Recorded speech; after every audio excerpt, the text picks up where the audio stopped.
चलिए आज के इस वीडियो के टेस्ट के पेपर जो मैथ का पेपर है उसका हम सॉल्यूशन करते हैं स्टार्ट।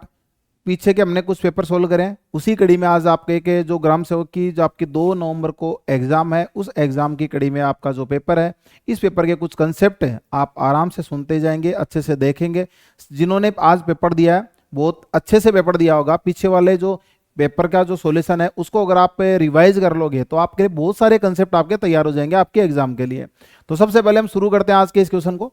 आप यहां चेक करो, जब भी आपको कोई सिंप्लीफिकेशन का ऐसा कोई क्वेश्चन दिखे तो इसके अंदर ऐसा तो वो चाहेगा नहीं एग्जामिनर कि पूरा का पूरा कोई एलसीएम लिया जाए, और एलसीएम लेने लायक कंडीशन होगी भी नहीं, क्योंकि आप अगर इतने बड़े नंबर का एलसीएम लोगे तो आप ध्यान रखना जब भी किसी एग्जाम में कोई बड़े कैलकुलेशन की दिक्कतें आपको दिखे तो 100% वहां कोई ना कोई ट्रिक का जुगाड़ होता है। तो सबसे पहले ध्यान रखो, जब भी आपको सिंप्लीफिकेशन में इतने बड़े नंबर की बात करी जाए तो आप इसके टुकड़े कर लीजिए। जितने फैक्टर बनते हो तो आप यहां पर 1 × 2 लिख सकते हो। 6 के टुकड़े करूंगा तो क्या बन जाएगा 2 × 3 लिख सकता हूं। और 12 के अगर मैं टुकड़े करता हूं तो यहां हो जाएगा 3 × 4। और 20 के टुकड़े करा तो क्या हो जाएगा 4 × 5। ये सेम इसी क्रम में चलता जाएगा। और लास्ट वाले का टुकड़ा करा तो बताओ क्या हो जाएगा 10 × 11। ठीक है, अब इसका फॉर्मेट क्या है कि आपके पास में जैसे 1/2 है तो उसको अगर मैं टुकड़े फैक्टर में बनाता हूं तो एक बात बताओ, इस 1/2 को मैं इसको कैसे लिख सकता हूं? मैं लिख सकता हूं 1/1 -1/2। कैसे पता चला कि सर 1 और 2 जो दो फैक्टर हैं इन दोनों फैक्टर को मैं इस वे में सोल्व करूंगा कि मेरे पास में नंबर जो है इन दोनों के बीच में सिंबल क्या लगा दिया माइनस का। तो आप अगर सोल्व करते हो तो आपके पास 1/2 ही आता है। सेम आप चेक करना चाहो तो 1/6 को क्या लिख सकता हूं?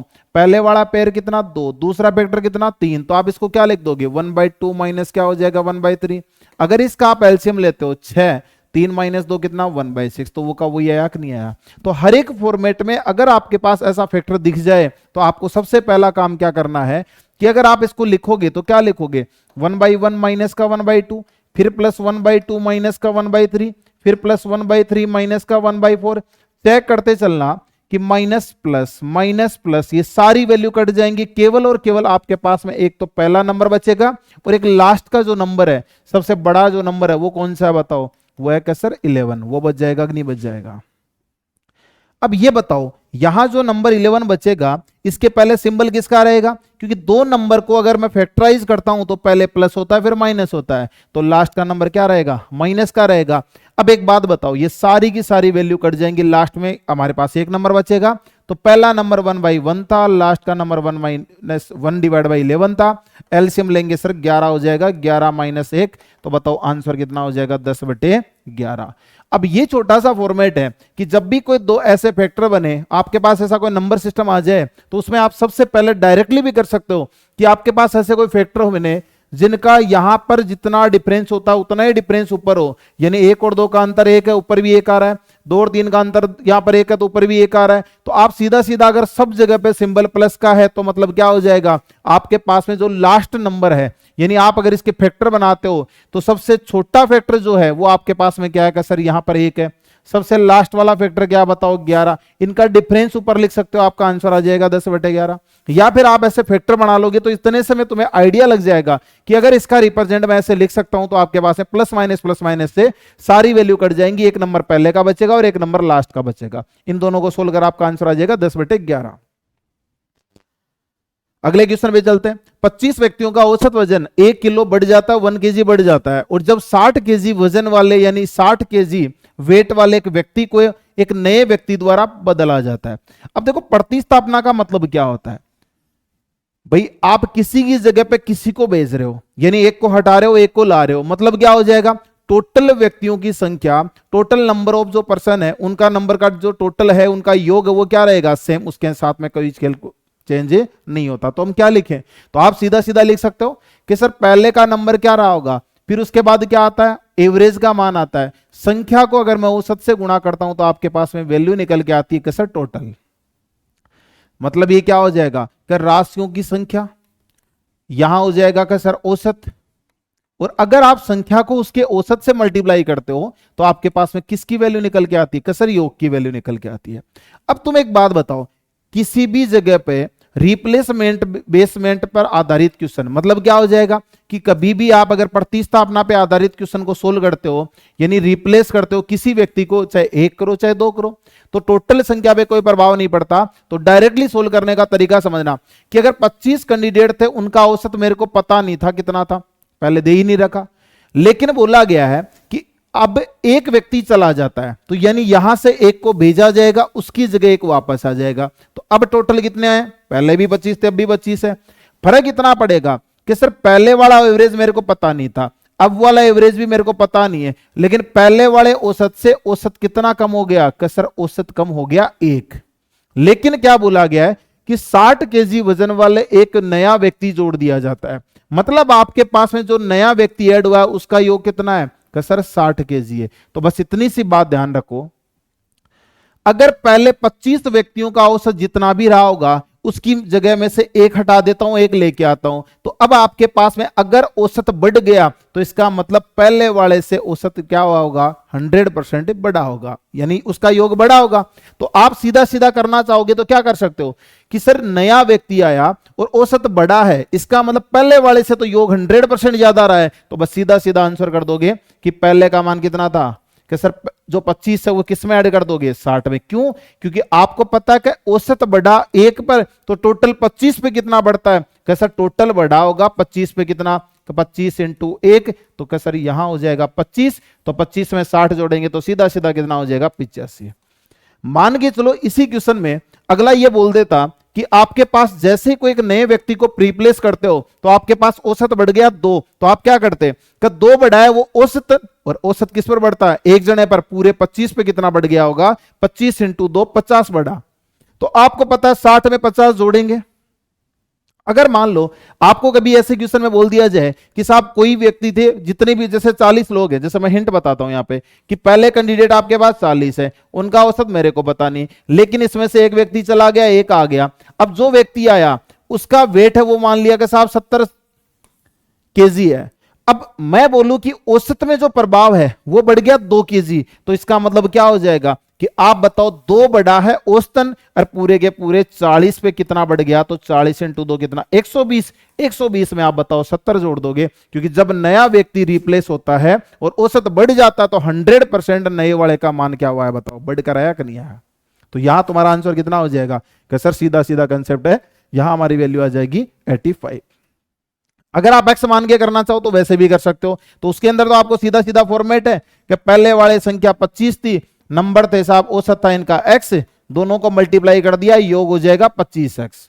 अब औसत में क्या होगी, वर्दी होगी, कितने लोग हैं, अब भी 25 है, तो इसका योग आप करोगे तो किसके बराबर हो जाएगा, पहले वाले में 60 बढ़ जाएगा। तो आपके पास में आप x वगैरह मानो, इससे बेटर काम क्या होता है, रिप्लेसमेंट बेस्ड क्वेश्चन में सीधा सीधा जितना मान बढ़ता है उसको आप ये चेक कर लो बढ़ाना है। अगर आपके पास वैल्यू कम हो जाए तो सीधा सीधा क्या कर दोगे, माइनस कर दोगे। अदरवाइज आप क्या कर सकते हो, इक्वेशन बना के भी सोल्व कर सकते हो, x से भी कर सकते हो।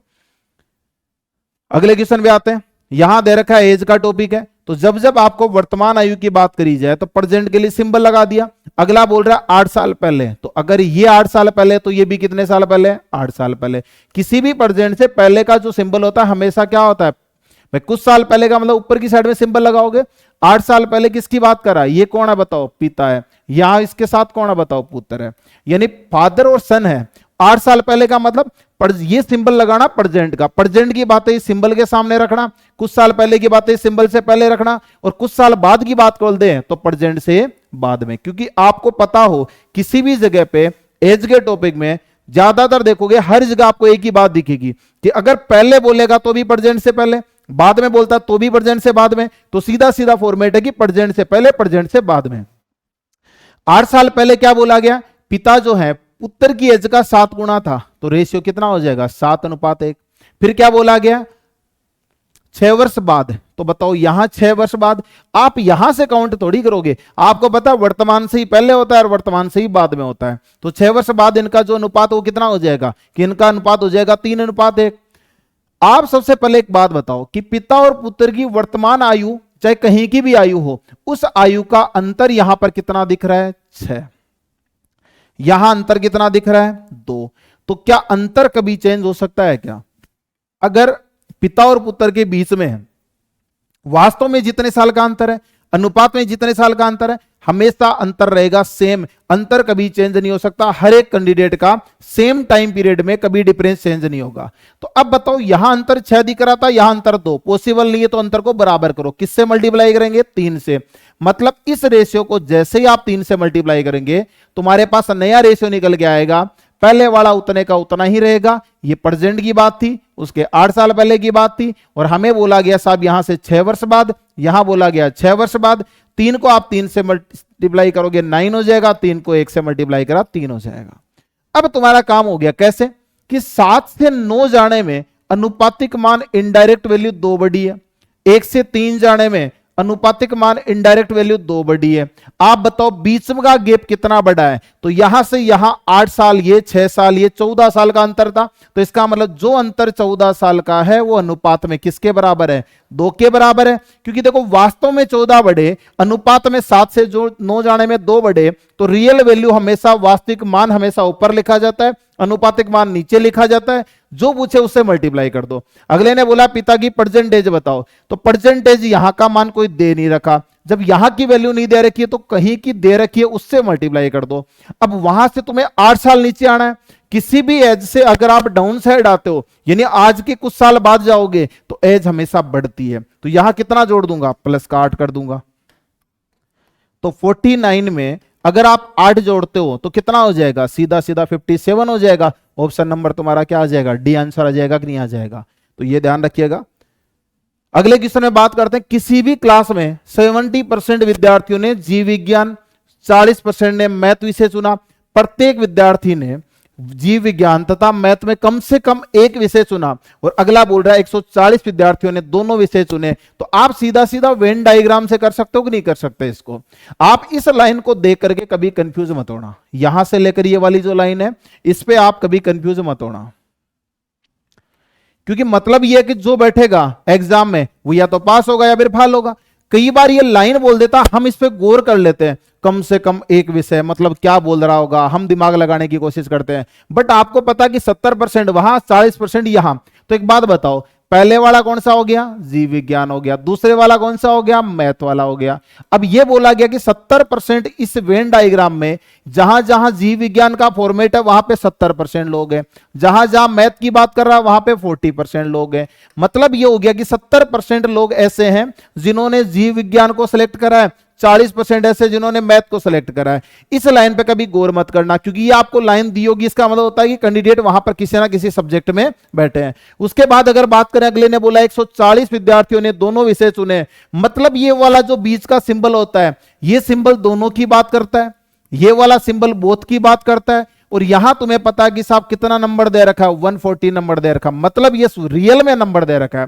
अब तुम्हें क्या करना है, जब भी तुम्हें कभी कोई वेन डायग्राम बेस्ड क्वेश्चन आ जाए, बीच वाले जो बोथ की कंडीशन हो, इसका मान नहीं दे रखा हो, तो तुम्हें क्या करना है? एक बात बताओ, इस सर्कल में ये वाला सर्कल जोड़ देता हूं, इस पहले वाले सर्कल में इस सर्कल को जोड़ता हूं, तो ये नंबर जो है कितनी बार जुड़ गया? 2 बार। क्योंकि आप अगर यहां ऐड कर रहे हो, यहां ऐड कर रहे हो, तो इधर भी ऐड कर लिया, इधर भी ऐड कर लिया, तो बीच का जो कॉमन पार्ट है वो 2 बार ऐड हो गया। मतलब क्या हो जाएगा?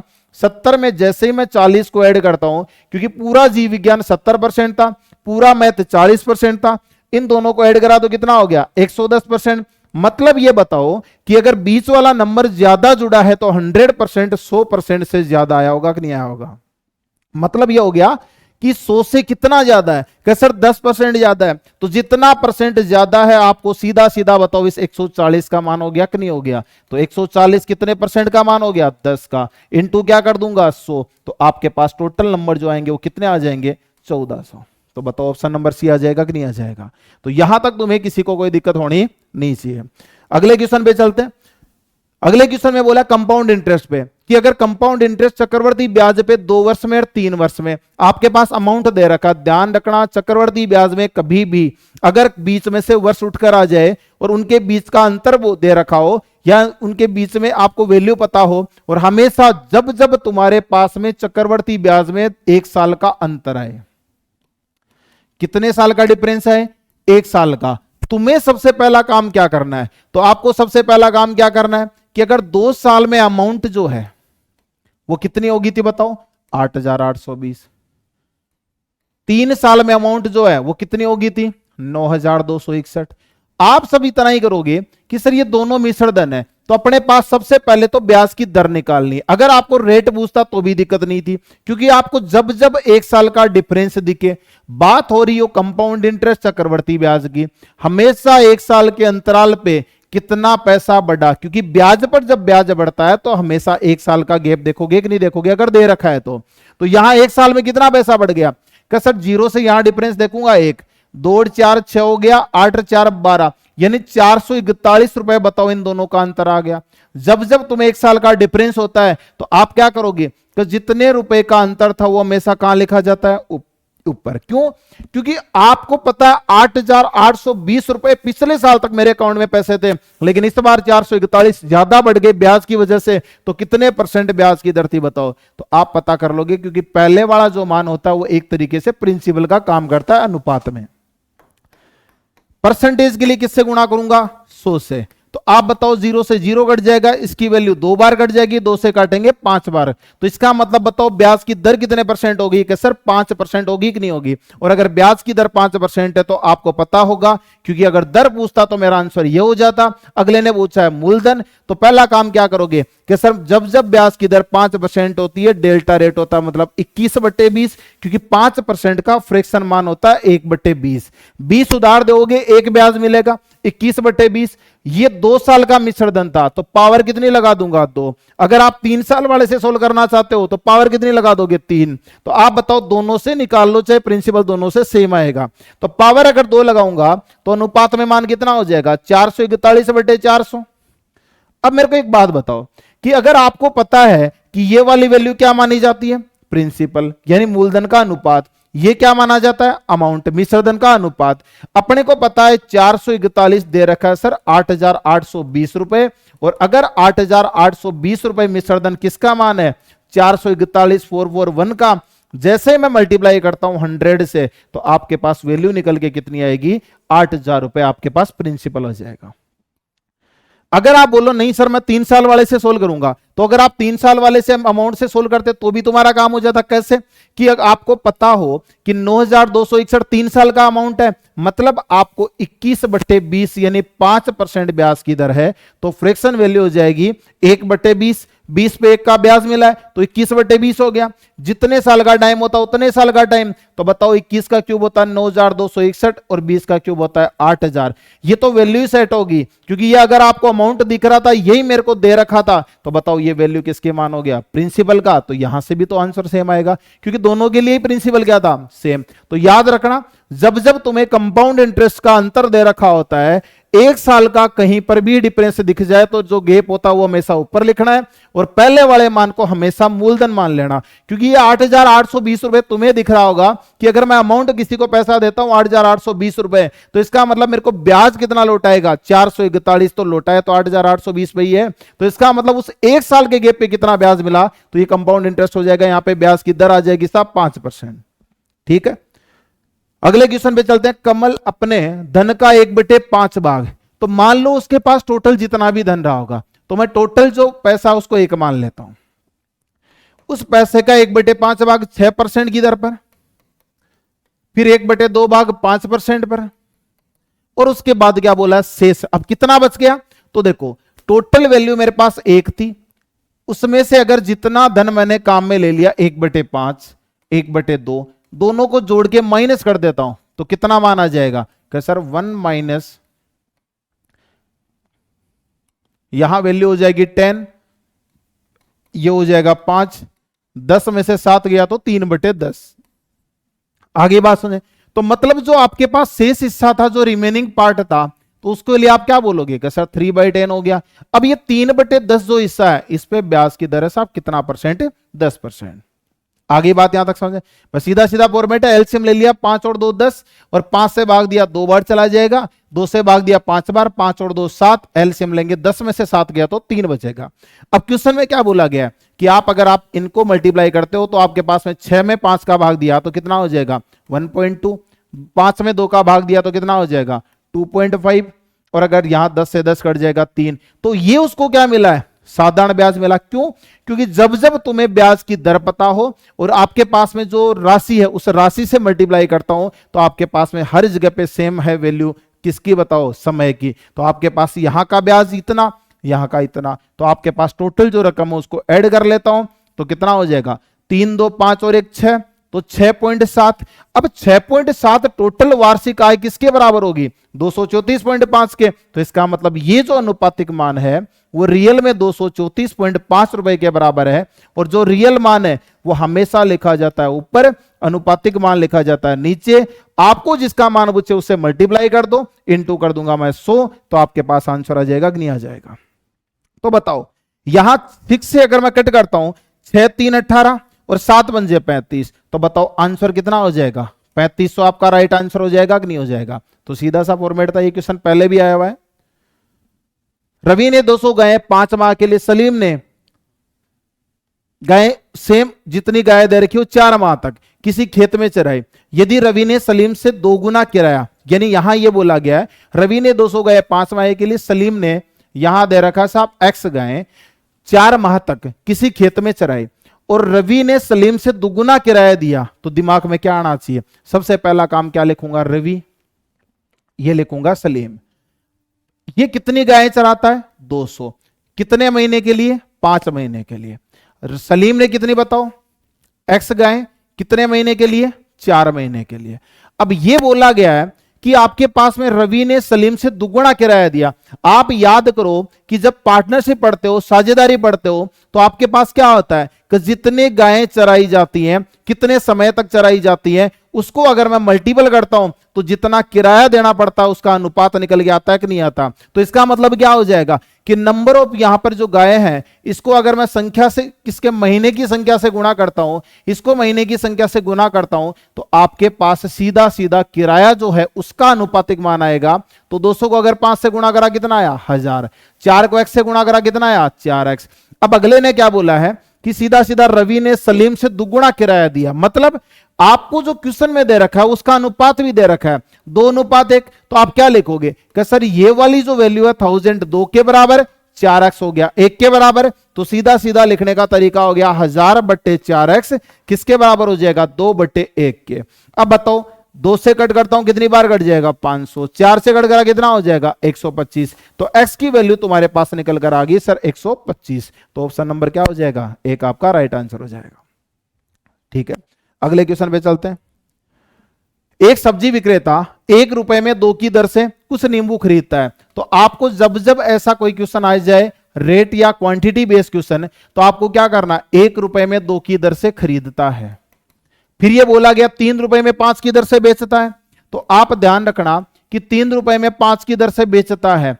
अगर आपके पास इतने में इतना खरीदा, इतने में इतना बेचा, और आपको जब भी लाभ और हानि परसेंट निकालना हो, सबसे पहले याद रखना जब इतनी वस्तुएं इस दर से खरीदी, इतनी वस्तुएं इस दर से खरीदी, हमेशा आपको क्या लगाना है? क्रॉस मेथड लगाना है। मतलब क्या करना है?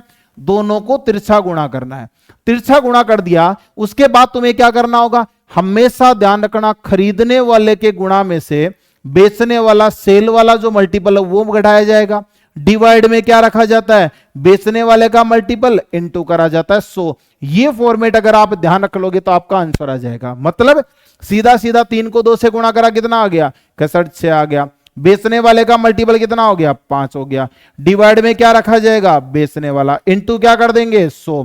तो बस इतनी सी बात ध्यान रखना, 1/5 इनटू क्या हो जाएगा? 100। तो जब भी कोई दर पर आधारित क्वेश्चन आए तो आप इसको डायरेक्टली इस फॉर्मेट से यूज कर सकते हो। गलती तुम्हारे से हो सकती है, वो क्या होगी कि साहब खरीदने वाले के बजाय हम मल्टीप्लाई कर देंगे पहले बेचने वाला। तो एक फॉर्मेट अगर आप याद रखो तो मैं इस जो आपको ये फॉर्मेट लिखा है मैंने, इस फॉर्मेट का एक नाम दे देता हूं मैं। उसका नाम मैंने बना रखा है बीएसएस मेथड। बीएसएस का मतलब, बी का मतलब क्या हो गया? ब्रोट हो गया। और इंग्लिश में अगर आप बात करते हो ब्रोट का मतलब क्या हो गया? खरीदना हो गया। और अगर मैं एस की बात करता हूं तो क्या हो गया? सेल हो गया, मतलब बेचना हो गया। इस एस की बात करता हूं मतलब क्या हो गया? सेल। इससे तुम्हें कभी कंफ्यूज नहीं होगा। कभी भी अगला चाहे पहले खरीदने वाला बोले चाहे पहले बेचने वाला बोले, मेरे को एक फॉर्मेट ध्यान रखना है कि सबसे पहले मैं क्रॉस मल्टीपल करूंगा तो कौन सा मेथड लगाऊंगा ऐसे वाले फॉर्मेट के लिए? बीएसएस। और बीएसएस का मतलब होता है सबसे पहले, इसीलिए बोला गया है, ये बीएसएस मेथड इसीलिए बनाया गया है कि आपके एग्जाम में दिमाग में एक छोटी सी बात रहे कि पहले कौन सा गुणा करा जाएगा। तो बी का मतलब हो गया ब्रोट, ब्रोट का मतलब हो गया खरीदने वाला। आप सबसे पहले तिरछा गुणा करोगे खरीदने वाला, उसके बाद 2 नंबर पे कौन आता है, बेचने वाला। डिवाइड में क्या रहेगा, एस, इनटू क्या कर दूंगा 100। तो खरीदने वाले के क्रॉस मल्टीपल में से बेचने वाले का क्रॉस मल्टीपल घटा दिया, डिवाइड में रखेंगे बेचने वाले का मल्टीपल, तो सीधा सीधा आपके पास में लाभ और हानि परसेंट आ जाएगा। अगर प्लस है तो प्रॉफिट, माइनस है तो लॉस। तो सीधा सीधा सोल्व कर सकते हो कि नहीं कर सकते। तो जब भी आपके दरवाड़ा क्वेश्चन एग्जाम में आए तो इस बात का ध्यान रखना। 100 पेंसिल बेचने पर एक दुकानदार को 20 पेंसिल के विक्रय मूल्य के, तो मैंने ये कंसेप्ट बताया था कि जब जब तुम्हारे पास दोनों साइड सेलिंग प्राइस की बात करी जाए, मतलब जब जब तुम्हारे पास दोनों साइड सेलिंग प्राइस की बात करी जाए, दिमाग में छोटा सा कंसेप्ट ये रहना चाहिए कि आप बेच कितनी पेंसिल रहे हो, 100 पेंसिल बेच रहे हो, आपको प्रॉफिट कितना होता है, तो सेलिंग प्राइस के बराबर मेरे को लाभ होता कितनी पेंसिल, 20 पेंसिल। तो आप लाभ या प्रॉफिट या लॉस तो तब निकालोगे ना जब आपके पास सीपी और एसपी पता हो। तो याद रखना, जब जब तुम्हें किसी भी दर वाले क्वेश्चन में दोनों साइड एसपी की बात कर दी जाए तो हमेशा सबसे पहला काम क्या करेंगे, जितनी पेंसिल आपने बेची है वो वैल्यू कहां रखना है, एसपी की साइड में। आप बताओ कि जब जब विक्रय मूल्य पर लाभ होता है, सेलिंग प्राइस पर लाभ होता है, तो विक्रय मूल्य पर लाभ को हमेशा घटाया जाता है। सेलिंग प्राइस पे जब प्रॉफिट की बात करी जाती है, भाई वास्तविक लाभ तो हमेशा कहां होता है, सीपी पर, लेकिन विक्रय मूल्य पर जितना लाभ होता है उसको अगर मैं यहां क्या करूंगा, सेलिंग प्राइस में से प्रॉफिट को अगर मैं घटाऊंगा तो कितना हो जाएगा, क्योंकि लाभ हुआ था और हमेशा विक्रय मूल्य पर प्रॉफिट माइनस करा जाता है। जैसे आपने 20 माइनस करा कितना हो जाएगा, सर 80 हो जाएगा कि नहीं हो जाएगा। अब मेरे को एक बात बताओ, यहां से आपके पास में सीधा सा फॉर्मेट है कि ये जो वैल्यू दे रखी है, और अब मेरे को एक बात बताओ, इस क्वेश्चन के अंदर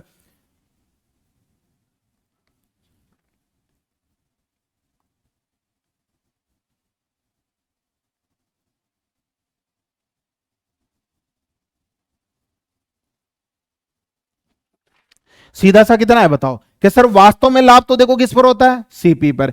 80 से 100 जाता हूं, कितने का लाभ दिख रहा है, 20 का। किस पर दिख रहा है, 80 पे, इनटू क्या कर दूंगा 100, सीधा सीधा हो गया सर 25% का प्रॉफिट हो गया। तो आप बताओ, जब जब आपके पास सेलिंग प्राइस पे बात करी जाए, विक्रय मूल्य पर लाभ आने की बात करी जाए, तो याद रखना विक्रय मूल्य पर लाभ माइनस होता है क्रय मूल्य प्राप्त करने के लिए, और सेलिंग प्राइस पे लॉस जो होता है वो प्लस करना पड़ेगा, तब तुम्हारे पास क्या निकल के आ जाएगा, सीपी निकल के आएगा। अगले क्वेश्चन पे चलते हैं। अगला क्वेश्चन जो है, यदि ए किसी काम को 15 दिन में पूरा करता है, बी की सहायता से शेष काम को, यहां काम का भाग थोड़ा मिसप्रिंट है, लिखा हुआ नहीं है, बी चेक करते हैं। यहां आपके पेपर में था ए किसी काम के 7/10 भाग को, ए किसी काम के, यहां पार्ट नहीं लिखा हुआ, आपके पेपर में तो आया हुआ है 7/10 भाग को, ठीक है। फिर दूसरी जगह पर क्या दे रखा है, बी की सहायता से शेष काम को, बी की सहायता से जो बच गया काम उसको क्या करता है, 4 दिन में पूरा करता है। तो ये यहां पर चेक कर लो कि जब भी तुम्हें पार्ट ऑफ वर्क की बात करी जाए, यानी 7/10 भाग को काम पूरा करने में कितना दिन लगाता है, 15 दिन। लेकिन बी जो है वो बी की सहायता से, इस बात पे गौर करना कि बी की सहायता से, हम जल्दबाजी में क्या करते हैं, बी की ही बात हो रही है, लेकिन बी की सहायता का मतलब क्या हो जाएगा, ए प्लस बी दोनों है, इस बात का ध्यान रखना। तो यहां क्या हो जाएगा, सर ए प्लस बी हो जाएगा। 10 में से 7 गया तो बच कितना गया, क्योंकि आपको पता है टोटल काम 10 था, उसमें से 7 हो चुका है, तो बच गया कितना, 3 काम। तो 3/10 हिस्से को ये पूरा कर रहा है कितने दिन में, 4 दिन में। अब एक बात ध्यान रखना कि जब जब तुम टाइम एंड वर्क की बात करते हो तो आप हमेशा क्या करते हो, एलसीएम उसी दिन का लिया जाता है जो पूरा काम करने के दिन होते हैं। तो पहला काम क्या करोगे कि जितना भाग दिया जाए काम का, उसका इसके दिनों में भाग लगा दो।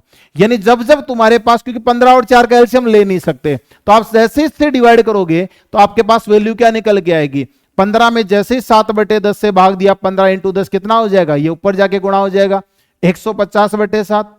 अगर मैं बात करता हूं इसका इसमें भाग क्यों देते हो, क्योंकि 4 और 15 तो पूरा काम करने के दिन ही नहीं है। अपने को एलसीएम जब लिया जाता है तो पूरा काम करने के दिनों का लिया जाता है। सीधा सा फॉर्मेट है कि जितना काम का भाग दिया होगा उससे मैं डिवाइड करूंगा। तो 4 में जैसे ही आप डिवाइड करते हो 3/10 से, तो आपके पास वैल्यू क्या निकल के आएगी, 40/3 निकल के आएगी। अब मेरे को एक बात बताओ, अगर आप इनका एलसीएम लेते हो तो ऊपर वाले वैल्यू का ही लेना, यानी ऊपर वाले जो न्यूमरेटर होता है, जो आपके पास अंश दिया हो, उसमें से ये चेक करना कि दोनों में से कौन सा ऐसा मल्टीपल है जिसमें आप इन दोनों का भाग दे पाते हो। कितना हो जाएगा 600, जैसे मैं इस 150/7 दिन का भाग लगाता हूं तो आपके पास वैल्यू आ जाएगी 28, यहां हो जाएगा 45। अब मेरे को एक बात बताओ, ए की स्पीड कितनी है 28, ए प्लस बी की स्पीड कितनी है 45। अगले ने बोला साहब अकेले बी से काम करवाना है, तो अकेले बी की स्पीड क्या हो जाएगी 45 में से 28 माइनस करूंगा तो कितना हो जाएगा 17।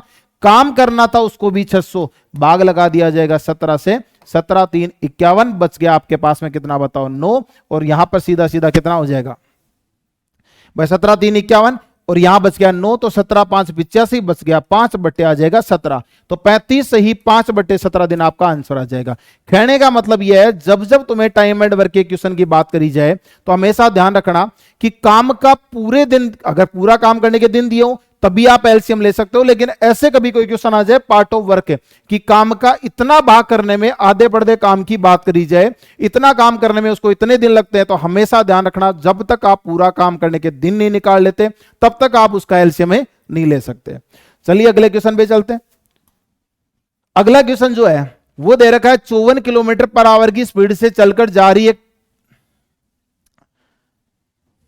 यहां भी क्वेश्चन में 500 मीटर, ये 5500 यहां नहीं है, यहां कितना मीटर है 500 मीटर है, यानी सीधा सा ये से 54 किलोमीटर पर आवर की चाल से चलकर जा रही एक 500 मीटर लंबी ट्रेन को अगर 72 किलोमीटर पर आवर की चाल से चल रहे उसका पीछा कर रहे 200 मीटर लंबी ट्रेन कितने समय में पार करेंगे। तो एक बात ध्यान होगा कि जब भी कोई दो ट्रेन एक दिशा में जाएं तो हमेशा उनकी चालों का डिफरेंस आता है। तो आप बताओ पहले वाली चाल कितनी है सर 54 है, दूसरे वाले की चाल कौन सी है 72, तो जो तेज भागेगी वो क्रॉस करेगी। तो जब भी आपके पास सेम दिशा में, समान दिशा में जब बात करी जाए, सेम डायरेक्शन में जब बात करी जाए तो हमेशा चालों का अंतर आता है। तो 72 में से 54 माइनस कर दूंगा, कितना बच जाएगा सर 18 बच जाएगा। बस बात यह कि सर ये किलोमीटर पर आवर में दिख रहा है लेकिन आपके आंसर तो किस में आ रहे हैं सेकंड में, तो किलोमीटर पर आवर को हम कन्वर्ट किस में करेंगे मीटर पर सेकंड में, और जब जब आप किलोमीटर पर आवर को मीटर पर सेकंड में कन्वर्ट करोगे तो मल्टीप्लाई किससे कर दूंगा मैं 5/18 से। तो आपके पास में वैल्यू क्या निकल के आएगी 5 मीटर पर सेकंड आएगा कि नहीं आएगा बताओ।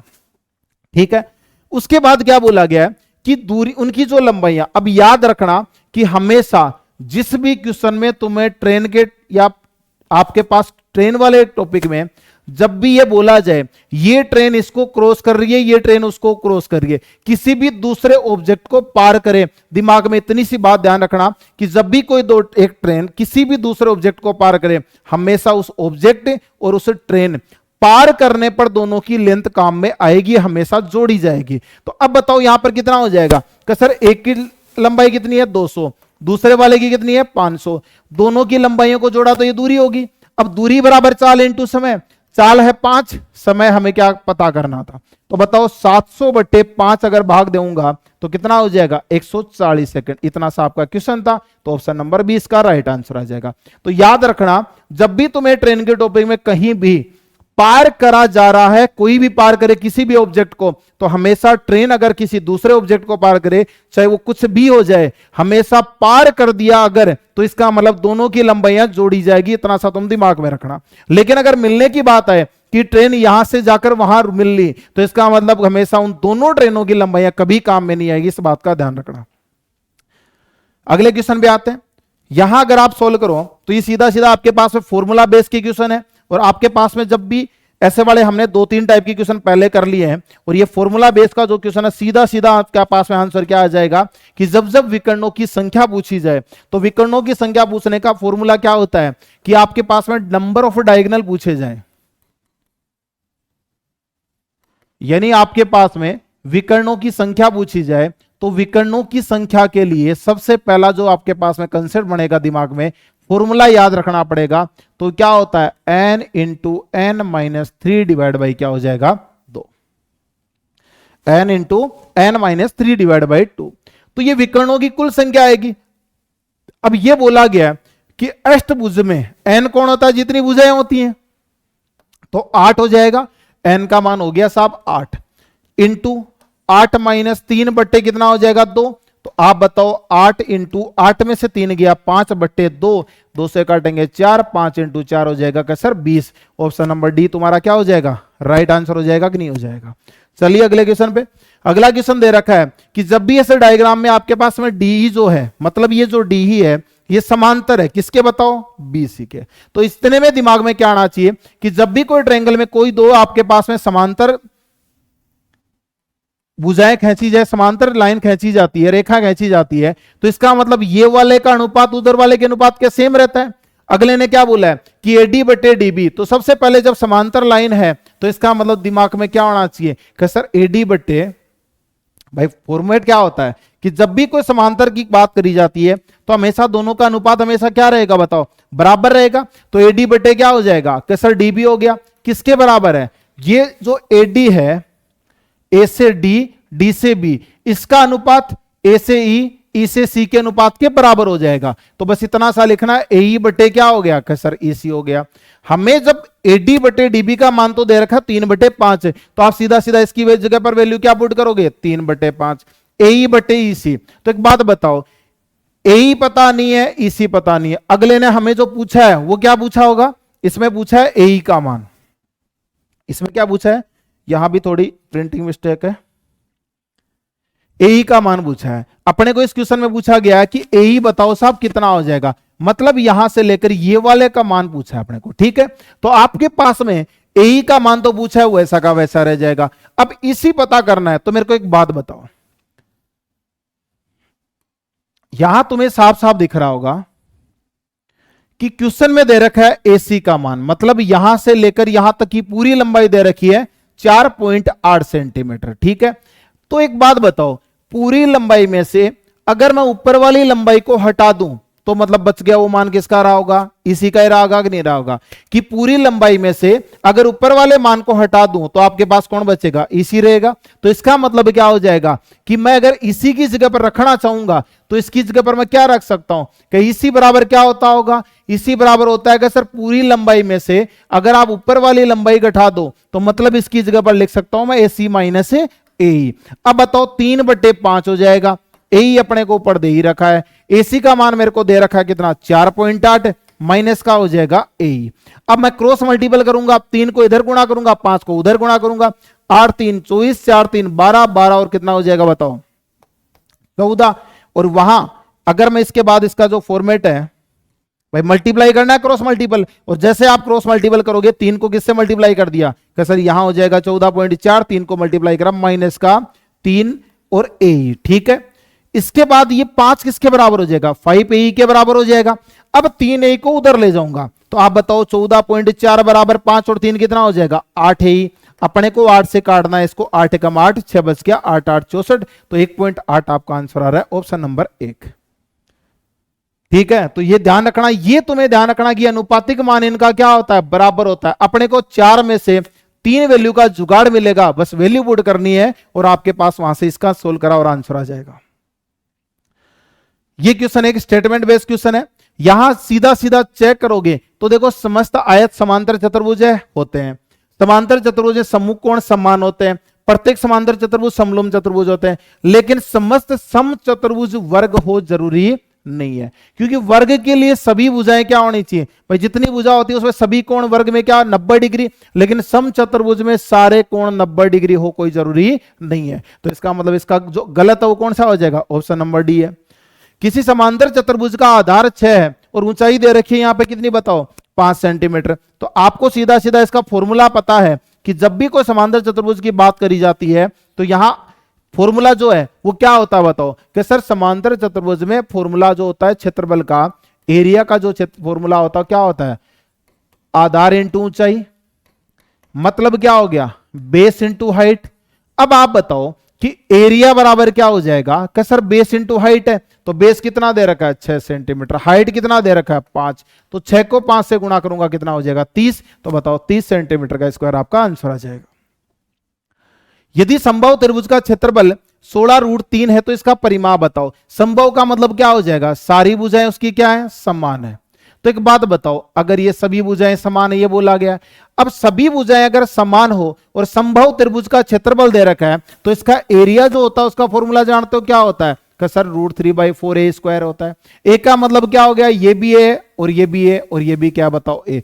नाम में ही आपको क्या दिख रहा है, इक्विलैटरल ट्रायंगल दिख रहा है, समबाहु त्रिभुज दिख रहा है, यानी सारी भुजाएं तुम्हें समान दिख रही है। तो आप बताओ एरिया मेरे को दे रखा है 16 और उधर कितना दे रखा है √3, किसके बराबर रखूंगा, इस फॉर्मूले के बराबर रखूंगा, तो सीधा सीधा √3 से √3 कैंसिल आउट हो जाएगा।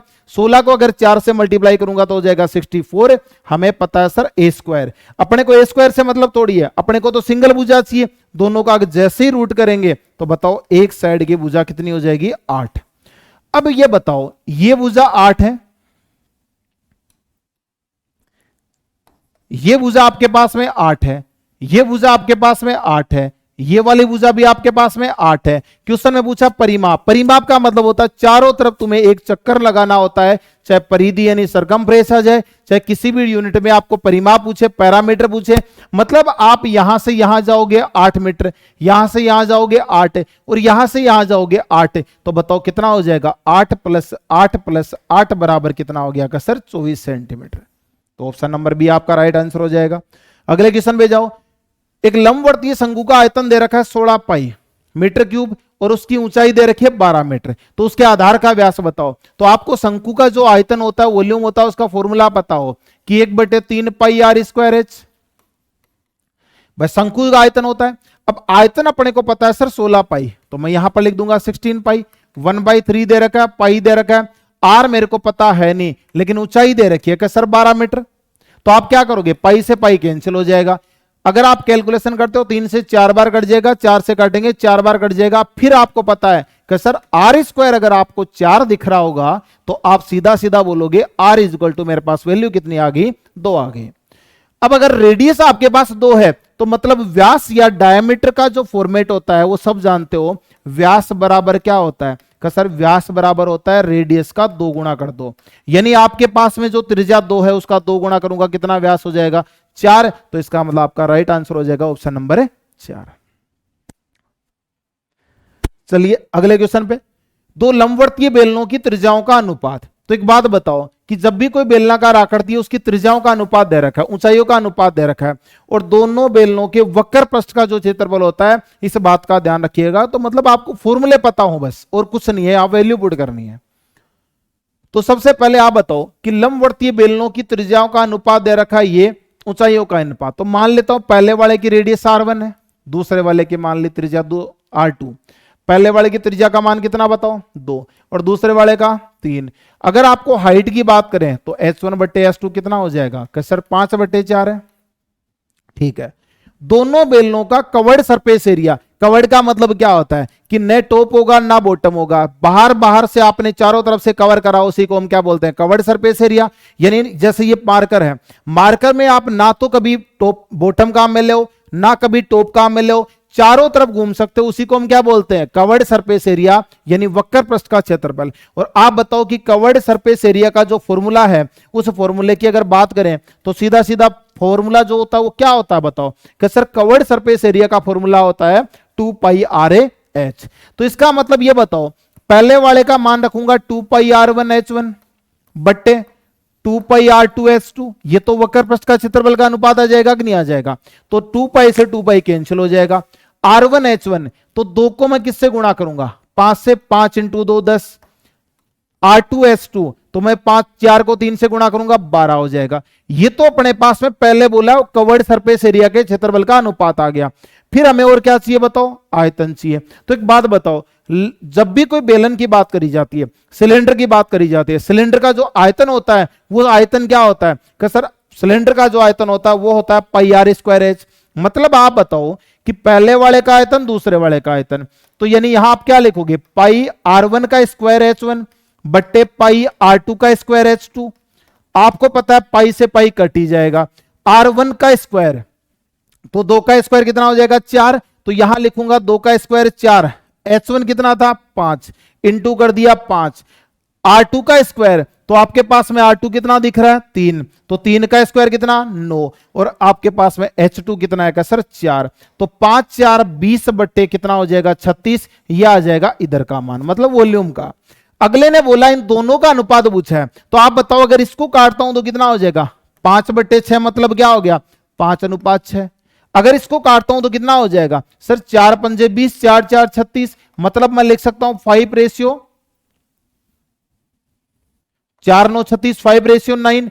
अब बताओ तुम्हारे पास में ऑप्शन कौन सा है कि सर हमें इन दोनों का ऑप्शन दिख रहा है, ऑप्शन नंबर डी। मतलब आपको कुल मिला के मेंसुरेशन का अगर क्वेश्चन सही करना है, आप फॉर्मूले को वैल्यू पुट करना जान लीजिए, फॉर्मूले याद रख लीजिए सारे, आपके एग्जाम में क्वेश्चन गलत नहीं होगा। बाकी का कंसेप्ट आपको अच्छे से पता है। यहां क्वेश्चन दे रखा 15 विद्यार्थियों द्वारा गणित में प्राप्त अंक दिए गए हैं। अब यानी आपको जितने नंबर मिले यहां विद्यार्थियों की संख्या। अब विद्यार्थियों का तुम्हें औसत पूछा है, क्या पूछा है यहां पे विद्यार्थियों का औसत। और जब भी आपको बारंबारता की बात करी जाए तो आपको पता है कि सर औसत का मतलब क्या हो जाएगा, औसत का मतलब हो जाएगा sigma F x upon sigma F. यानी आपको बारंबारता वाले कंसेप्ट में आप क्या करते हो, sigma F x upon sigma F. अब आप बताओ एफ एक्स कौन सा है, एफ एक्स का मतलब इन दोनों का मल्टीपल। भाई एफ को एक्स से गुणा करोगे, 5 को 3 से मल्टीपल करा 15, 10 को 4 से मल्टीपल करा 40, 12 को 5 से मल्टीपल करा 60, 15 को 2 से मल्टीपल करा 30, 20 को 1 से मल्टीपल करा 20। इन सबको जोड़ना है तो वो आपके पास में वैल्यू किसकी आ गई बताओ, सिग्मा एफ एक्स की। अब ऐड करना है 60 40 100, 16 30 130, 20 50 और 15 165। तो आपके पास में सिग्मा एफ एक्स का वैल्यू आ गई सर 165। अब रही बात सिग्मा एफ की, और आप बताओ सिग्मा एफ कितना है, सिग्मा एफ का मतलब फ्रीक्वेंसी। यहां जो विद्यार्थियों की संख्या वो क्या है बताओ, एफ की वैल्यू है 4 3 7 5 12, 12 और 2 14 और 1 15। तो आपको पता है कि सर 165/15, तो सीधा सीधा आंसर कितना हो जाएगा 11। ठीक है, अगले क्वेश्चन पे यहां दे रखा है कि साहब मेरे को माध्य चाहिए और माध्यिका चाहिए। तो माध्य का फॉर्मूला सब जानते हो कि सर राशियों का योगफल बटे वो औसत वाला ही काम होता है, योग बटे संख्या। टोटल जो एडिशन है उसमें अगर मैं उनके नंबर का भाग देता हूं जितनी संख्या है तो आपके पास में क्या आ जाएगा, माध्य आ जाएगा। तो माध्य निकालोगे तो इनको जोड़ना पड़ेगा।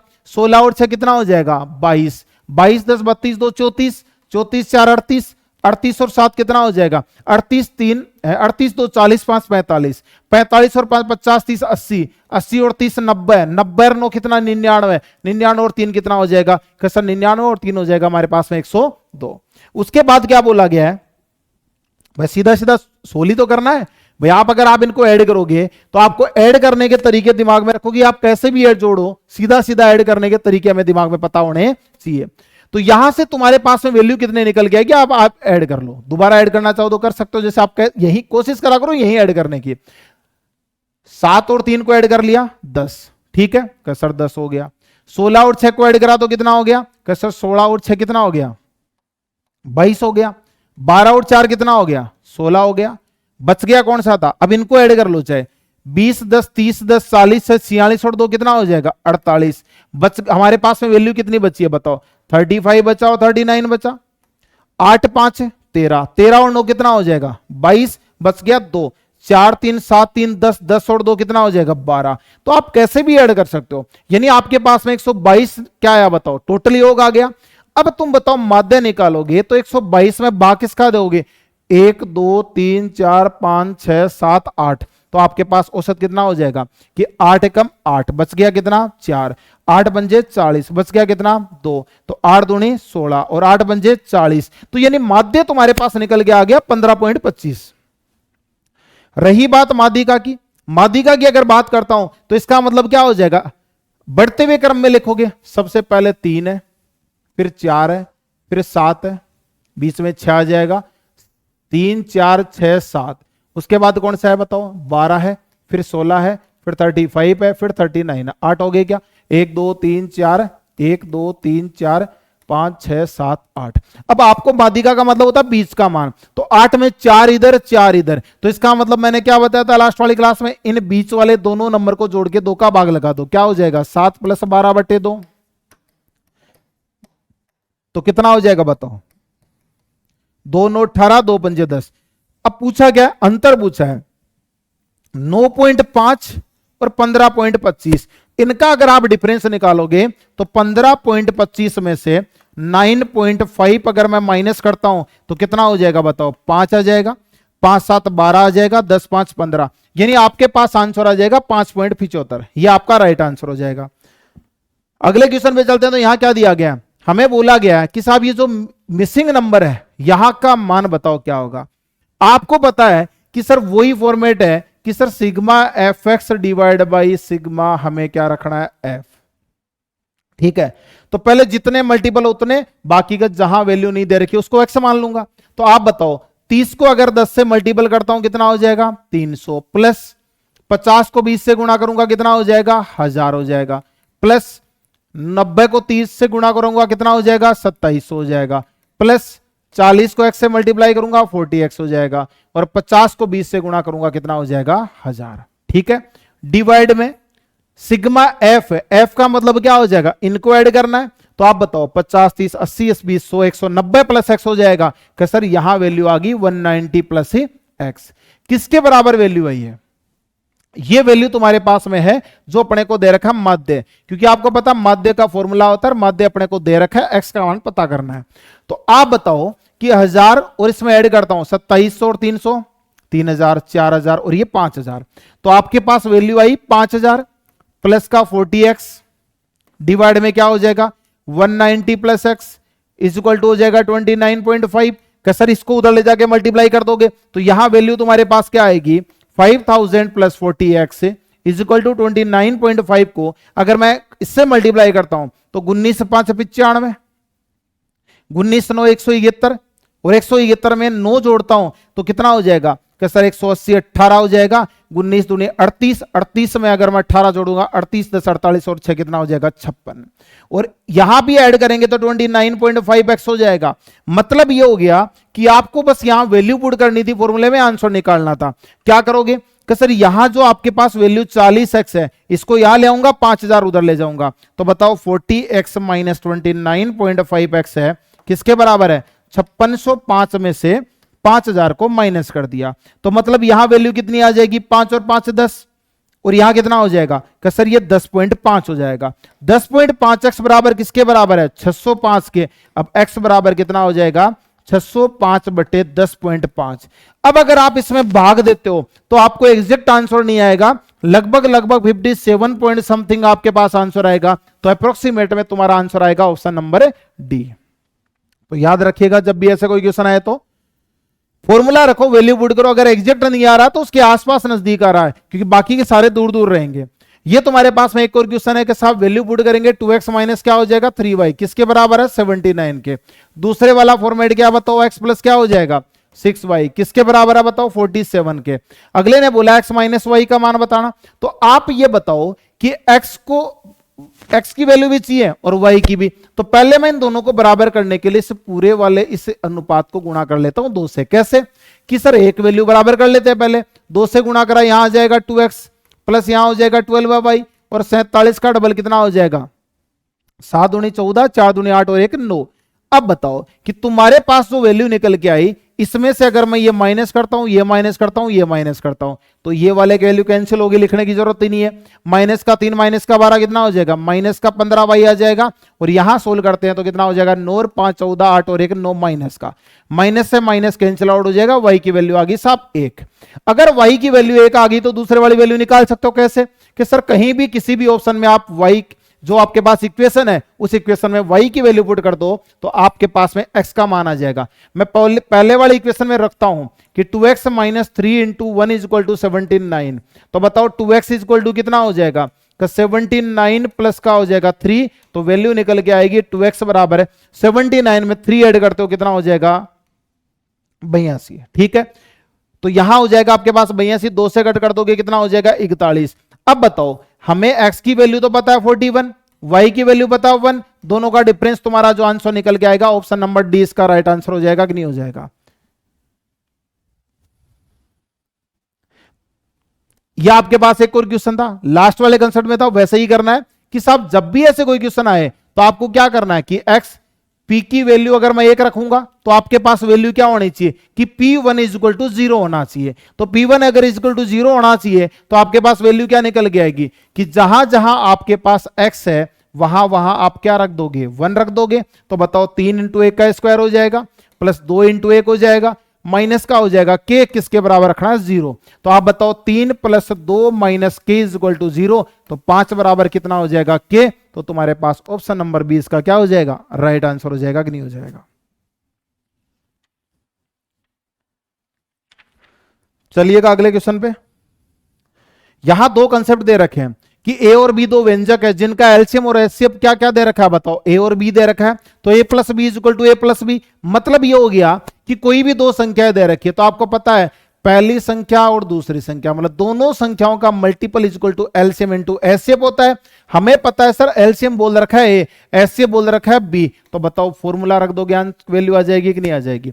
यानी कोई भी दो संख्याओं का गुणनफल किसके बराबर होता है, एलसीएम इनटू एचसीएफ के। इनके वैल्यू दे रखे हैं, वेरिएबल दे रखे हैं, आपने रख दिए।